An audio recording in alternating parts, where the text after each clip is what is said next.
Halo semuanya, ini kami dari Kes Rumah Tete. Yes. Aku di sini Philips berperan sebagai Nando. Dan aku di sini Dede Satria berperan sebagai Doni.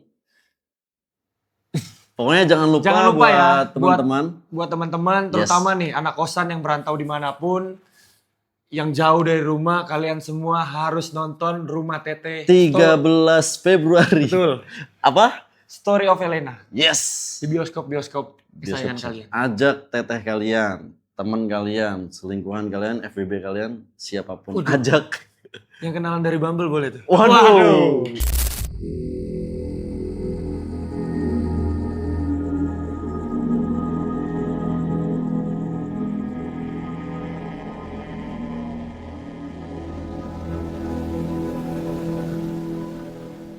Aku sebagai Nando, ini sebagai siapa? Doni. Doni dan anak-anak kosan yang lain tuh menyangka bahwasannya dia tuh memang benar-benar wanita asli. Ya. Ternyata Dia serigala. Wah, bukan. Ini gue serius. Iya, Dia serius. ternyata ya makhluk halus ya. Iya. Dan Dia yang tak kasat mata iya, terus. orang yang deket sama dia itu namanya Bri. Di sini perannya namanya Bri. Itu dia deket sama Teteh dan pengen cari tahu ya.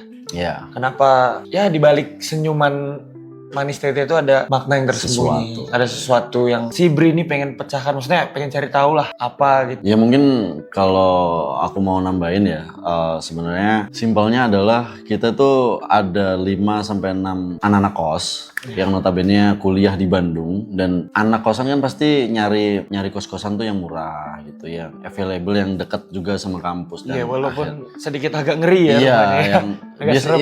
umumnya kan kayak gitu, pada umumnya kan kayak gitu. Jadi akhirnya dapatlah kita kos rumah teteh tersebut, dan ternyata di kosan tersebut kita ngekosnya bareng teteh gitu loh. Dia yang punya ya sebenarnya. Iya, backstory-nya intinya kayak gitu, dan ya terjadilah berbagai konflik lah akhirnya. Antara kita nih anak-anak kosan yang 5 orang. Iya. Nando itu karakternya lebih temperamental. Jadi dia setiap ada permasalahan apa-apa antara kita nih, antara anak-anak kosan itu pasti dia yang paling dominan buat marah. Sampai terjadilah perkelahian gitu antara Nando dan anak-anak yang lain. Karena terlalu cekcok tentang, karena si Nando sendiri tuh dia di sini yang nyebabin bahwasannya Teteh itu marah, murka lah, hantu Teteh tuh murka. Tapi karena si Nando nih yang bikin masalah, dia nggak pernah ditunjukin, nggak pernah dinampakin sama sosok Teteh itu. Dia cuma taunya Teteh itu cewek, wanita seperti biasa gitu. Sempatlah cekcok, akhirnya ya Jatuh cinta. bukan. Oh, bukan.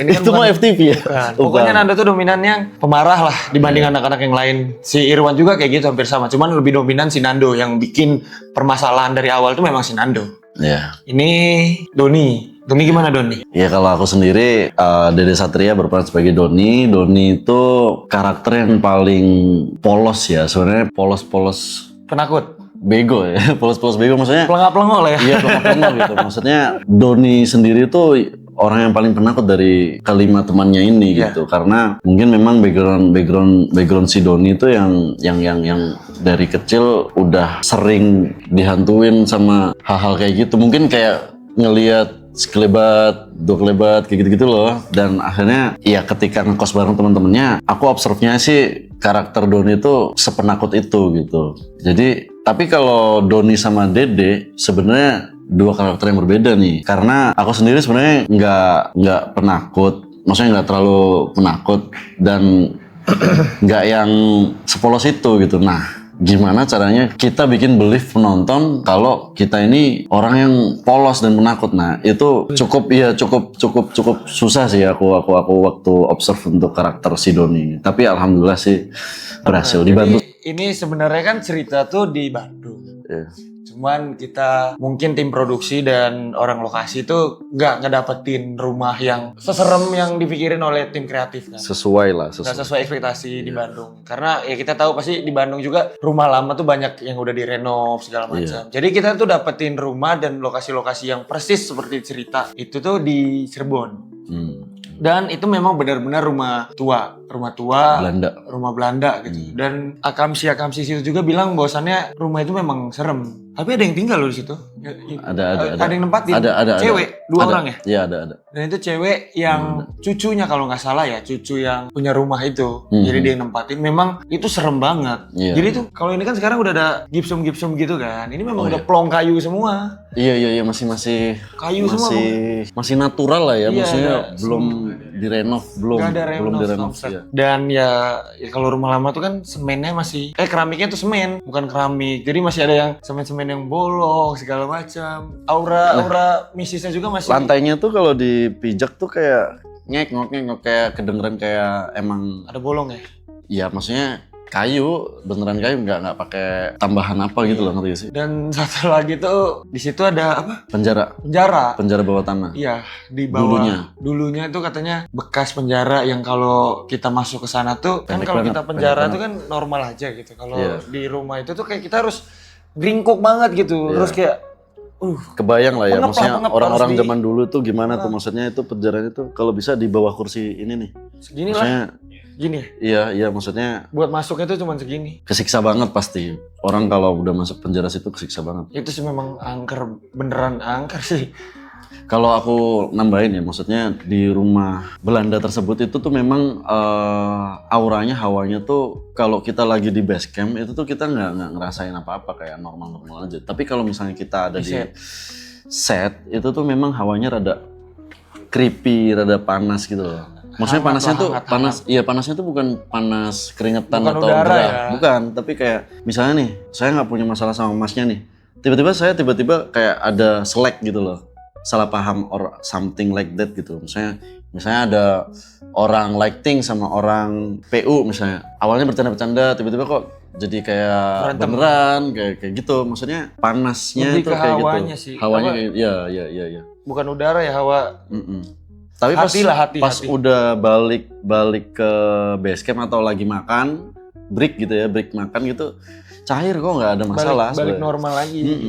Jadi kayak memang hawanya tuh kita disuruh berantem ya di situ. Ya kayaknya bikin marah-marah terus ya. Iya, nggak sabar gitu, Pengennya cepet. pengen cepet-cepet gitu, pengen cepet-cepet kelar. Nah, pasti ada something kan gitu, dan ya mungkin sisa-sisa orang-orang yang kesiksa di sana kita nggak tahu. Merinding sih pasti, karena udah dari luar tuh emang udah serem banget. Serem banget ya. Serem. Kita padahal datangnya sore kan, sore menjelang maghrib kita potong tumpeng ya. Oh enggak, kita survei lokasi, ngeliat kita syuting di sini, kata Pak Nanang, bla bla bla. Iya, maksudnya kayak sebelum syuting itu Iya, kita harus lihat lokasi dulu kan. Oh, nanti Biar kita bisa tahu setnya, ya. blockingannya Bisa ngebayangin gimana ya.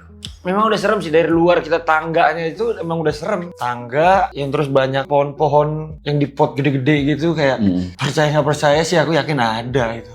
Ada. Makanya kita sebelum kita mulai proses syuting itu kita kuncen sana ya, harus ritual minta izin. Syukuran gitu lah, kan. syukuran. Lah minta supaya dilancarkan gitu ya Iya, syutingnya. syukuran. Oh iya, 2 lantai. Iya. Tapi yang di lantai atas itu Kayak dia gudang, cuman kayak gudang gitu doang. Naik tangga, pintu balkon keluar, udah sama tempat-tempat barang, nggak ada kamar, nggak ada apa. Cuman yang paling serem itu di atas, bener. Iya beneran kayak Yang paling atas. rumah-rumah luar, ngerti gak sih? Kayak Iya. maksudnya kita kalau ke atap tuh memang atap yang udah atasnya tuh Dapat kayu genteng, langsung, iya, kayu-kayunya. Kayu, iya. genteng. Dan itu barang-barang. Iya, lantai 2 bener. Karena mungkin lantai 2 itu juga jarang dijamah kali sama yang nempatin kan. Tapi ada lagi spot yang angker lagi sih. Maksudnya selain rumah tersebut, kita ada lokasi shoot di danau. Dan itu memang pada saat di danau tuh si Teteh yang jadi Teteh tersebut, Teh Nova tuh sempat ngalamin kejadian ini sih. Maksudnya dimasukin lah istilah kata gitu ya. Maksudnya dinampakin lah gitu, dinampakin. Sosok aku tuh kemarin sempet podcast juga kan sama promo sama Teh Teteh. Nova kan, sama Kak Nova tuh. Dia bilang, bahwasannya waktu dia di danau, itu scene dia lagi sendiri. Maksudnya lagi sedih gitu kan, dengan memakai kostum hantu dia gitu kan. Ya, Kostum memangnya Halloween. pokoknya kostum Iya maksudnya Mbak K lah, Mbak Kunti. wardrobe-nya lagi seperti Iya, itu. dan mukanya yang putih banget. Dia itu di danau dinampakin sama sosok Teteh itu sendiri. Teteh Mirip. asli. Mirip. Dan, gue merinding cerita. Tapi ya bener. Tapi ngeliat itu bukan satu. Iya. Jadi dia lagi mau shoot, mau take kan, tiba-tiba dia ngeliat ke atas gini, kok ada perempuan. Dan perempuannya tuh ya persis apa yang diceritain di cerita ini gitu. Iya. Tapi sosok ini tuh bukan satu, dia kayak apa berbayang, Ada banyak. berbayang. Jadi bukan satu, berbayang gitu di atas banyak. Itu sih, dan setelah itu Tenova langsung apa? Badannya langsung lemes. Nah, di situ kita langsung break. Iya. Padahal itu masih jalan syuting kan, kita udah break sholat maghrib kan? Iya. Udah break, syuting malam. Akhirnya untuk nenangin Teteh dulu, break dulu tuh kita sekitar sejaman lebih deh. Iya. Karena dia lemes. Ya mungkin pengen ngasih tunjuk kali ya. Ini loh gua nih. Iya, maksudnya. Ya, percaya nggak percaya sih. Iya. Karena ya ada juga satu cerita yang katanya penunggu di danau itu katanya kalah cantik sama si Teteh ini. Gitu. Maksudnya nggak mau kesaing. Nggak mau kesaing. Karena dia tuh penunggu situ kan. Ya memang creepy banget sih, serem banget tuh lokasi danau itu. Iya, Cirebon. cuman Tapi itu daerah atas ya. dari daerah kayak apa ya? Pegunungan gitu. Jadi Kayak puncaknya jalan-jalan Cirebon lintas gitu ya. utama kita masuk ke dalam tuh sekitar 40 menitan. Iya. Dan jalannya tuh masih batu-batu yang batu-batu kali gitu ya. Aksesnya cukup Akses susah sih, ya cukup Bisanya susah. lewat satu mobil doang. Hmm. Terus danau, terus ke atas lagi tuh kita naik ke atas kan. Mhm. Itu ada kuburan ya. Mhm. Nggak tahu kuburan umum atau gimana, kuburan baru sawah ke bawah. Itu memang serem banget sih. Ini dari karakter Nando nih, kalau kita marah kan ya udah, kalau nggak ngediamin ngamuk-ngamuk. Cuman gimana ceritanya, kita tuh harus tetap kelihatan natural, nggak kayak marah dibikin-bikin gitu loh, bukan kayak marah dibuat-buat. Itu sih lebih tantangan di situ. Terus ekspresi juga ya, ekspresi Iya, itu iya. nggak boleh dibuat-buat kan. Apalagi ini jujur film bioskop pertamaku, jadi ya aku pribadi kayak merasa bangga lah. Jadi bisa bersanding dengan teman-teman, dengan Tenova, terus sama Mas Ferdi Ali, itu suatu kebanggaan sebenarnya. Suatu kebanggaan yang bisa kita jual ke depan buat portfolio, ya kan? Itu sih. Iya. Ketagihan, main film horor ketagihan. Tapi yang bikin gak ketagihan tuh kita promo karena aku pribadi tuh memang takut sama hal-hal goib, sama hantu sendiri tuh takut banget. Kita kebalikan sebenarnya, maksudnya Dia di real life kebalikan ya, iya. sama karakter ya. Mungkin itu sih lebih tantangannya tuh setiap kita promo kan kita kayak kemarin nih baru pulang dari Bandung kita harus masuk ke rumah hantu. Iya. Padahal aduh dalam hati tuh ini bisa gak sih gak usah ikut ke dalam gitu. Kita promoin di luar aja podcastnya gitu kan. Oh gak bisa, malah ekspresi kalian itu yang kami butuhkan. Katanya, aduh aku bilang. Gak, itu sendiri sih. Yang bikin tantangannya tuh ya karena si Nando kan gak jauh beda kan dengan aku kan karakternya juga. Lebih tantangannya tuh di luar itu sih sebenarnya. takut Experience ya apa? Iya. Berapa kali? Jadi kita selama di Bandung itu kita masukin ke tempat-tempat yang serem. Iya. Rumah Belanda, rumah hantu segala macem. Ketagihan banget. Ketagihan. Kalau aku sendiri memang pernah ngalamin hal-hal mistis kayak gitu. Sebenarnya bukan diliatin atau ngalamin yang kayak gimana-gimana, tapi lebih ke pernah dikerjain sama orang gitu. Oh iya.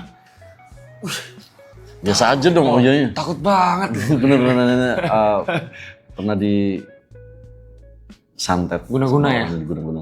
Dan mungkin itu yang harusnya aku nggak percaya tuh otomatis kayak oh ternyata memang kita hidup berdampingan gitu, kayak maksudnya nggak bisa disepelein gitu. Iya. Gitu sih. Ya percaya nggak percaya. Iya, maksudnya akhirnya ya Percaya nggak percaya akhirnya kena sendiri. Begitu Pak. akhirnya Ngalamin ya, sendiri. mungkin Tuhan pengen nunjukin aja kalau kita tuh memang harus saling menghargai aja gitu. Betul.